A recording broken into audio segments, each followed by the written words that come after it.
kecil dia ya.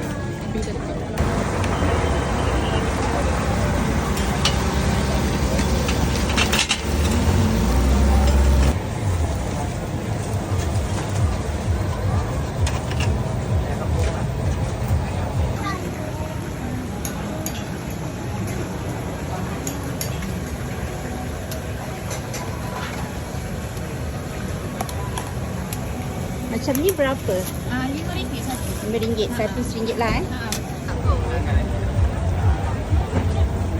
Kuih churros.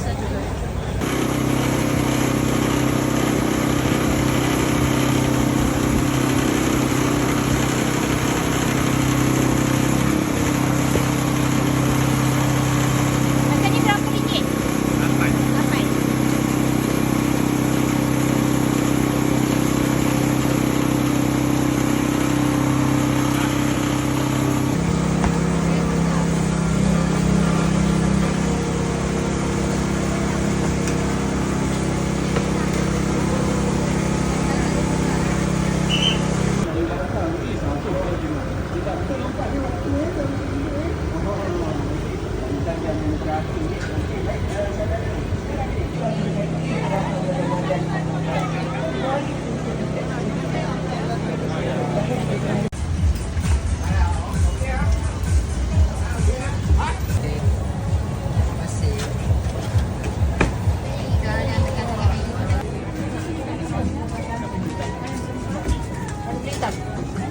Hitam satu.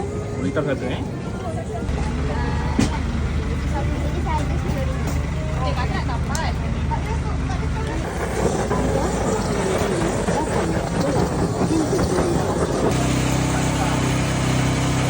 Oh, kelapa banyak ya?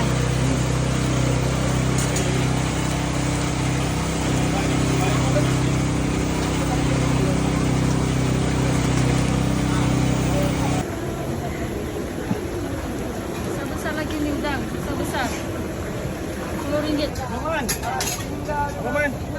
ada ni lah tutup ni. Ini tutup je. Anak tu ya. Anak yang ni. Ya ya. Macam kami dah tutup lah depan. Ada. Jom. Nanti saya komplain kat bos pula. Mana boleh suruh? Bos kat